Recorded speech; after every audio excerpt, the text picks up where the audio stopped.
வணக்கம், நான் உங்களுடைய சரவணகுமார் ஐஆர்எஸ்.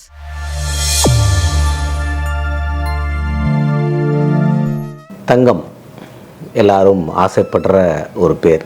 அது நம்ம இந்திய பெண்களுக்கு தங்கம்ங்கிற வார்த்தை பேரே வரும். பொன்னம்மான்னு அந்த காலத்தில் பேர், பொற்செல்வி, தங்கத்தாமரை. இந்த மாதிரி தங்கம்ங்கிறது நம்ம பெண்கள், இந்திய பெண்களுடைய மிகப்பெரிய ஒரு ஃபேவரட் சப்ஜெக்ட்.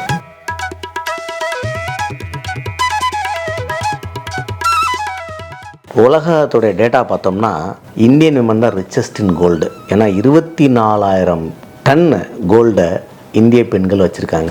யூஎஸ் 8,133 டன்னு, ஜெர்மனி 3,362 டன்னு, இட்டாலி 2,450 டன்னு. நம்ம ஆல்மோஸ்ட் இவங்க எல்லாத்தையும் சேர்த்தா கூட நம்ம பொண்ணுங்க அதிகமான கோல்டு வச்சுருக்காங்க.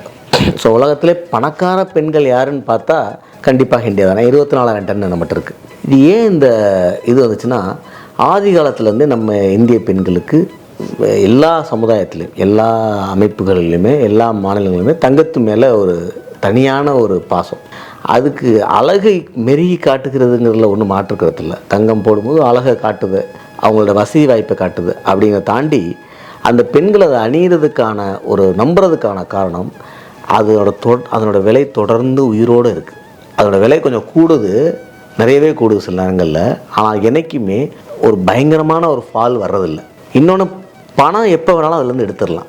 டக்குன்னு தங்கத்தை விற்று பணத்தை எடுத்துடலாம். இன்னொன்று, அந்த பொண்ணுக்கு ஒரு லேண்டு விஷயங்களை ஓன் பண்ணுறதுல ஒரு மேஸ்குலினிட்டி தேவைப்படலாம். சண்டை வந்துடலாம், இந்த லேண்டு ஏன் லேண்டு, இந்த வீடு ஏன் வீடுன்னு ஒரு ஆண் சொல்லிட்டு போயிடலாம். ஆனால் இந்த பெண் தனிப்பட்ட முறையில் வச்சுருக்கிற ஜுவல்லர், மங்களசூத்திராலேருந்து ஆரம்பித்து அவள் தனிப்பட்ட முறையில் ஒரு ஜுவல் வைக்கும்போது அது அவளை சீக்கிரம் யாரும் எடுக்க முடியாது. அதை தொடர்றதுங்கிறது ஆல்மோஸ்ட் அந்த பெண் பக்கத்தில் போகிற மாதிரியான விஷயம். அதை யாரும் எடுத்து பண்ணிட மாட்டாங்க. அதனால் அது ஒரு சேஃப்டி இருக்குது. ஸோ இந்திய பெண்ணுக்கு அழகை தாண்டி இந்த தங்கம்ங்கிறது ஒரு தனியான சேஃப்டி, ஒரு கர்வம். எனக்கு எப்பயும் ஒரு அவசரம்னா எனக்கு ஒரு பணம் இருக்கிறதுக்கு ஒரு நகை இருக்குது. அதனால் அந்த பெண்கள் அதிகமாக தங்கத்தில் பெட் கட்டுறாங்க. அதனால தான் அந்த எழுதின ஆத்தர் சோபாதேவும் அவங்க பொலிட்டிக்கலி இன்கரெக்ட் காலத்தில் அதுதான் அவங்களோட தங்கம் தான் இந்திய பெண்ணுடைய பெஸ்ட்டு ஃப்ரெண்டுன்னு சொல்கிறாங்க. இது தப்பான்னு கேட்டால் கண்டிப்பாக தப்பு இல்லை.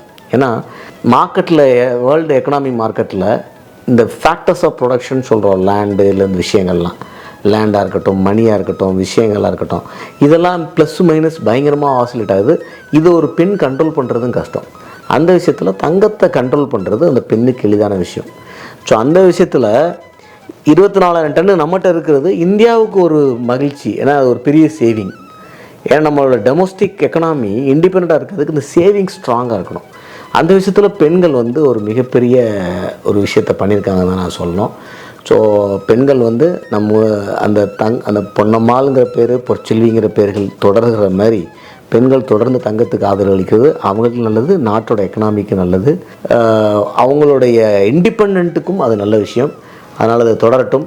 தங்கம் எப்போதும் ஜொலிக்கட்டும். நன்றி.